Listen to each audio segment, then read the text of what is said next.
Hola, soy Florencia. Hola, soy Milagros. Somos las alumnas del Instituto Peter Pan y estamos junto a ustedes para compartir este espacio y descubrir juntos nuevas realidades.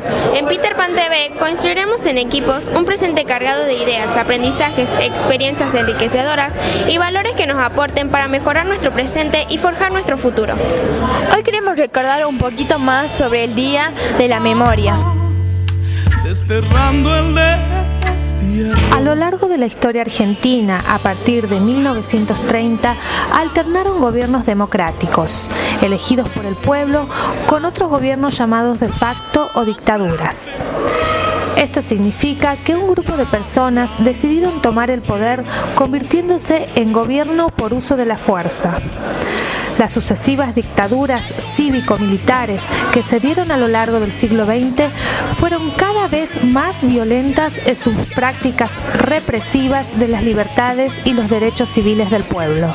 El 24 de marzo de 1976, la Junta de Comandantes en Jefe de las Fuerzas Armadas usurpó el gobierno constitucional y comenzó así una nueva dictadura en nuestro país con el golpe de Estado que derrocó de la presidencia a María Estela Martínez de Perón. Abolió la Constitución Nacional y designó como presidente de facto al general Jorge Rafael Videla. A partir de este día empezó lo que hoy reconocemos como la dictadura más sangrienta que vivió el pueblo argentino. El 2 de agosto de 2002, el Congreso de la Nación Argentina dictó la Ley 25.633, creando el 24 de marzo el Día Nacional de la Memoria por la Verdad y la Justicia, con el fin de conmemorar a las víctimas del golpe cívico-militar del año 1976. Durante la Guerra de Malvinas, los medios masivos de comunicación fueron los protagonistas de enmascarar la verdadera realidad de lo que estaba ocurriendo en el país. El 2 de abril de 1982. Peter Pan TV entrevistó a un experto en el tema, el periodista Ezequiel Espetliza. No te pierdas esta nota interesante.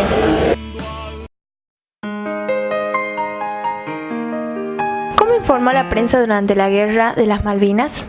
Bueno, en primer lugar, la prensa actuó a lo largo del conflicto bélico, principalmente haciendo uso de lo que en el discurso militar, en el discurso bélico se llama de acción psicológica. Lo que hizo la dictadura militar, que tenía el control de todos los medios, la acción psicológica es una acción que se realiza en general para desmotivar o generar una mala imagen del enemigo, y se realiza en contra del enemigo. En este caso, la acción psicológica fue dirigida hacia el pueblo argentino como una forma de fomentar la acción de la propia dictadura. Es decir, este discurso tenía como algunas características que era fuertemente nacionalista y que también fomentó un discurso muy triunfalista, ¿no? En el sentido de que, son muy recordadas, por ejemplo, las tapas de la revista Gente, que decían que vamos ganando, seguimos ganando. Es decir, se desplegó un discurso épico, en el sentido que se desplegaron toda una serie de acciones militares heroicas que se contaron y que en muchos casos no existieron. Es decir, que se podría decir que la dictadura en control de los medios y a través de los comunicados oficiales ficcionalizó la guerra para que el pueblo tuviera la sensación de que esa guerra era no solo posible de ser ganada, sino que iba a ser efectivamente ganada por las fuerzas argentinas, ¿no? ¿El Estado tenía alguna influencia sobre la prensa? Sí, total y absoluta, digamos. El Estado militar, digamos, la dictadura militar, tenía el control absoluto de los medios, entonces toda la información que circulaba pasaba por el control militar, ¿no? Entonces, de hecho los mismos, el enviado especial, el corresponsal de guerra, Nicolás Casanseu, que fue enviado por la televisión pública, también les recriminó o los denunció a la dictadura porque se apropiaban del material y lo censuraban. De hecho, todo el material, la correspondencia de los propios soldados pasaba por el control de la censura militar, ¿no? Pensemos que la dictadura, al llegar al poder a través del golpe de Estado, había operado también a través de la censura, ¿no? Tanto de los discursos mediáticos como de los discursos artísticos, culturales e intelectuales, ¿no? La censura fue una de las características de la dictadura. ¿Cómo tomaba la sociedad la información que emitían los medios?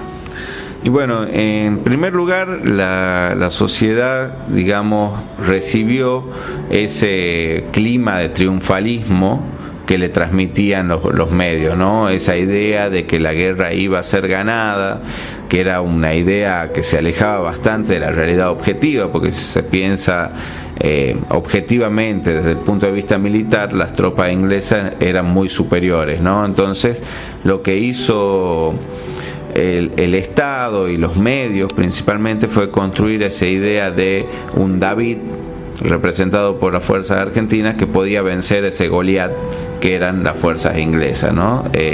Entonces el pueblo reaccionó en gran medida acatando ese triunfalismo, ese nacionalismo que transmitían los medios. Hubo escasos casos, valga la redundancia, de posiciones más críticas, ¿no? hacia lo que estaba ocurriendo. También se recuerda mucho que en la medida en que se iban transcurriendo los hechos, mucha gente prefería, por ejemplo, sintonizar Radio Colonia, que es una radio uruguaya, porque ahí se enteraban lo que realmente estaba pasando, en lugar de sintonizar o de ver los medios argentinos, ¿no? ¿Cuál fue la importancia de los medios en el conflicto? Y bueno, como decía, me parece que fue importante en la creación de este clima interno, ¿no? Es decir, la guerra, mientras se desarrolló más que nada hacia el frente interno, digamos, es decir, como una acción que buscaba el consenso del pueblo, ¿no? Y los medios, como decía, en control del Estado militar en la mayoría de los casos, o bajo la censura del Estado militar, lo que hicieron es fomentar esa idea del consenso, de la unidad nacional, ¿no? Que también se ve en las propagandas de la época. Una de las más famosas es "Argentinos a vencer", "Los argentinos ya estamos ganando". Entonces ya había desde todo el aparato mediático digamos, un relato de tipo épico, de tipo heroico, donde se destacaban las acciones militares de tipo heroica, ¿no? Que no es que no las hubo distintas acciones militares. Principalmente se recuerdan mucho las acciones, por ejemplo, de la Fuerza Aérea, que eran misiones prácticamente suicidas en algún sentido, donde se realizaban misiones a ras del mar, ¿no?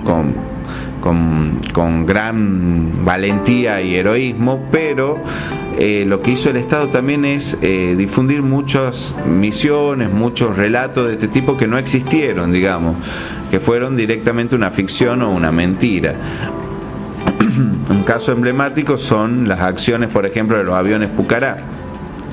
Los aviones Pucará son unos pequeños aviones de fabricación argentina que durante la guerra de Malvinas prácticamente no entraron en combate porque son muy, pero muy inferiores desde el punto de vista militar a los aviones ingleses.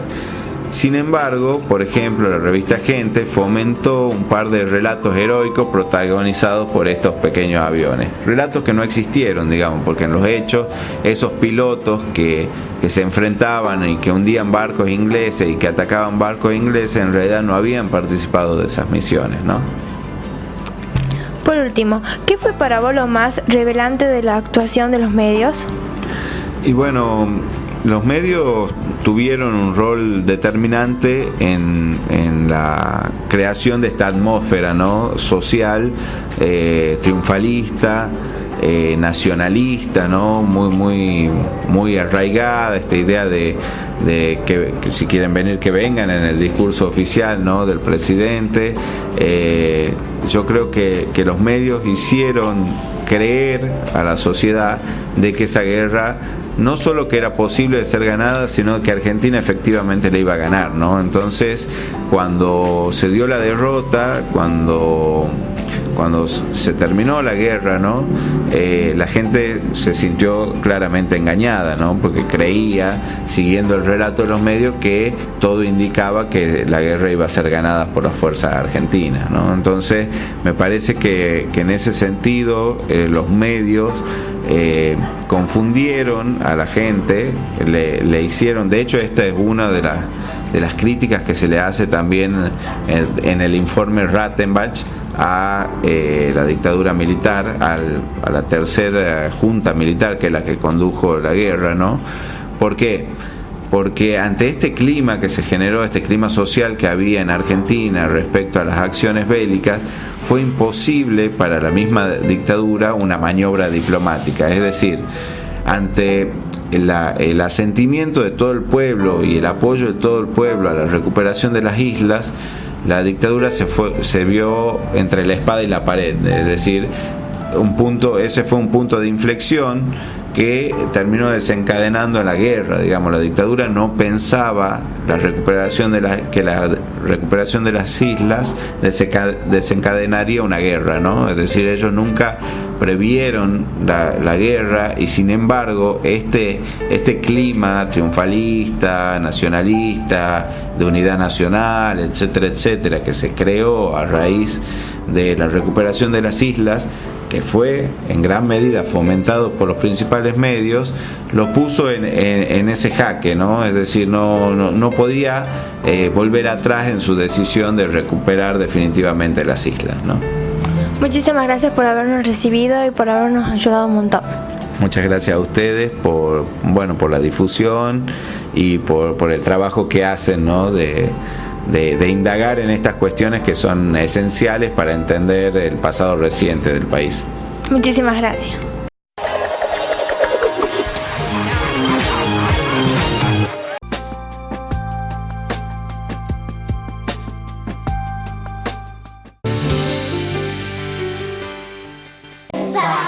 Un gran pez, un nodo. Instituto Peter Pan. 24 de septiembre 84, teléfono 422-9658. En Cifre, tu evento cuenta con la última tecnología en pantallas gigantes, servicio de filmación y edición digital. Edmundo Cifre, video digital. Un gran pez, un nodo. Instituto Peter Pan. 24 de septiembre 84, teléfono 422-9658.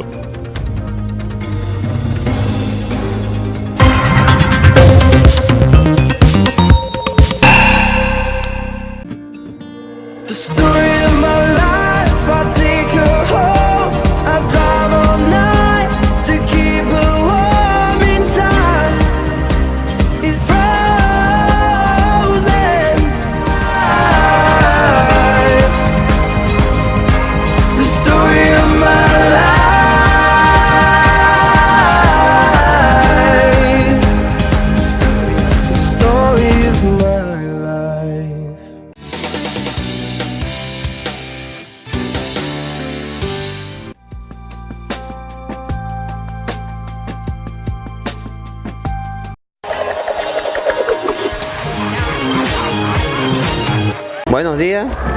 Buenos días, ¿cómo estás? Buenos días, ¿qué tal? Bueno, ¿a qué fuerza perteneció?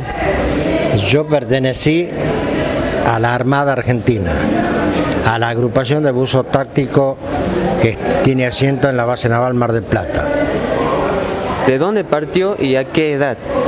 Bueno, nosotros partimos, cuando hablamos de partimos, estamos hablando para ir a recuperar nuestra soberanía en Malvinas. Yo partí de la base naval Mar del Plata hacia Puerto Belgrano. Ahí se hizo el alistamiento del material para ser embarcado en el Santísima Trinidad. Y en la edad que tenía, yo era un suboficial segundo, tenía 31 años. ¿Quiénes fueron los que desembarcaron en Malvinas? Bueno, el desembarco en Malvinas se hizo el primero a la noche, más o menos a las 21 horas.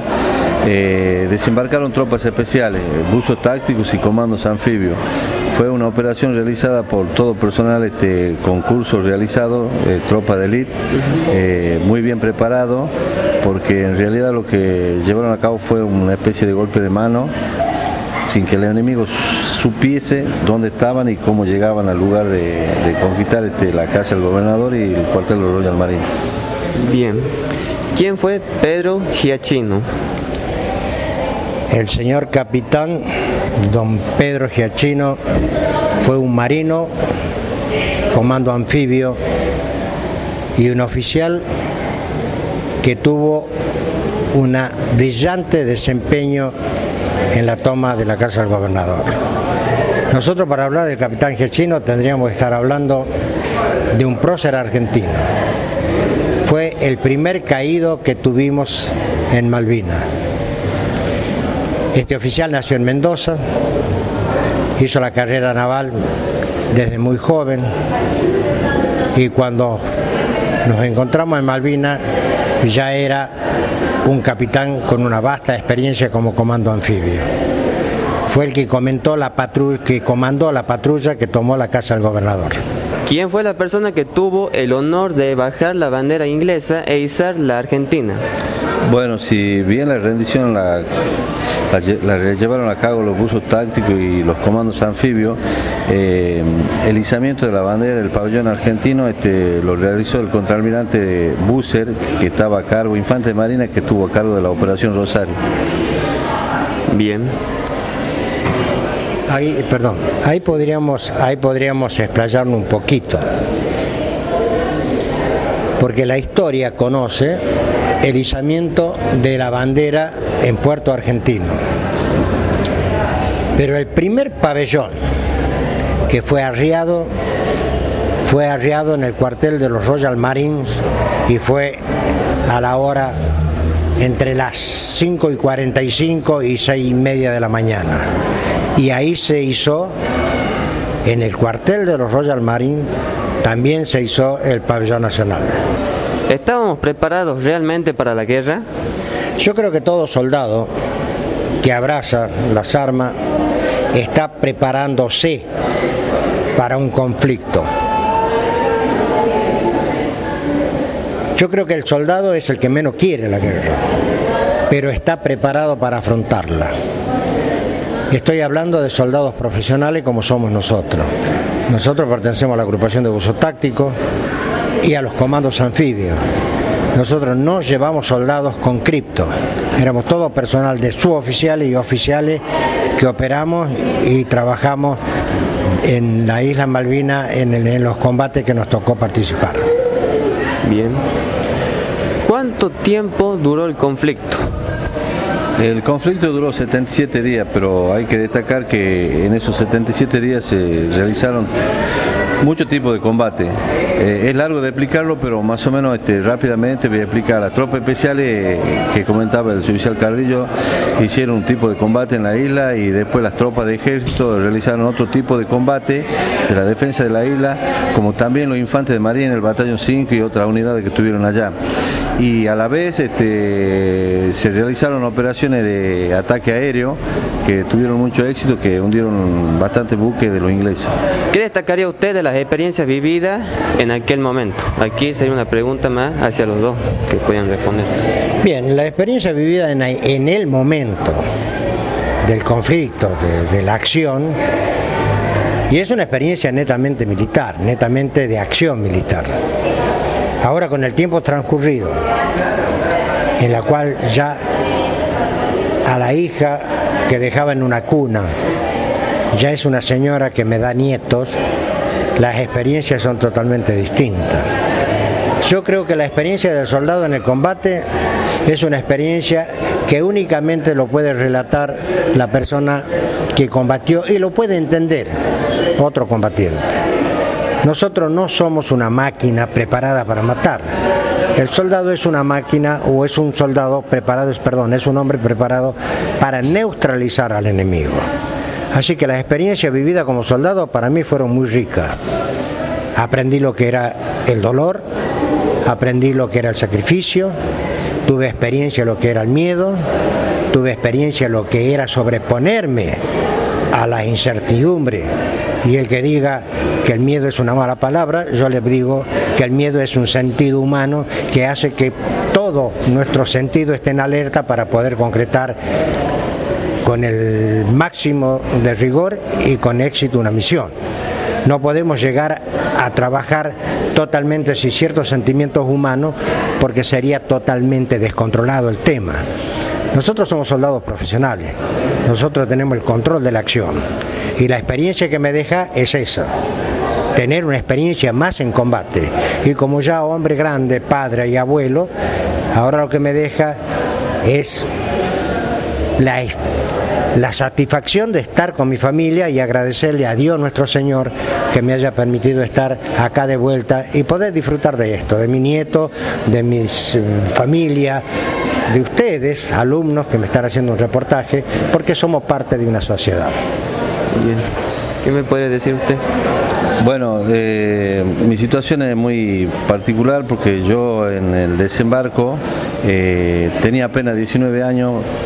Estaba preparado para ese tipo de operaciones porque nosotros los infantes de Marina nos preparamos en todo tipo de desembarco. Yo entré a la Armada, a la Infantería de Marina a los 16 años y como experiencia, esto es muy personal lo que voy a decir, es de una magnitud tremenda para mí porque al participar en un desembarco real con tropas de la calidad de Cardillo, de Ortega, de Sánchez Abaró, de Giachino, aunque yo fui como refuerzo de ello,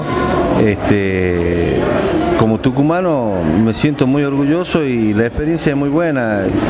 Yo muchas veces trato de reflejar hasta corta edad que teníamos nosotros, la responsabilidad que teníamos, y siempre soy un agradecido de la Infantería de Marina y de la Armada por haber confiado en mí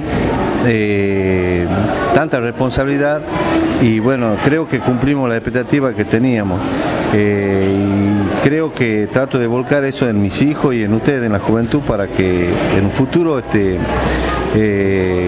tengan la misma iniciativa y que haya mucho Cardillo más, mucho Ortega, mucho Sánchez Abaró que se pusieron ahí en ese momento a riesgo de vida y a tal extremo que el capitán Giachino perdió la vida en el desembarco.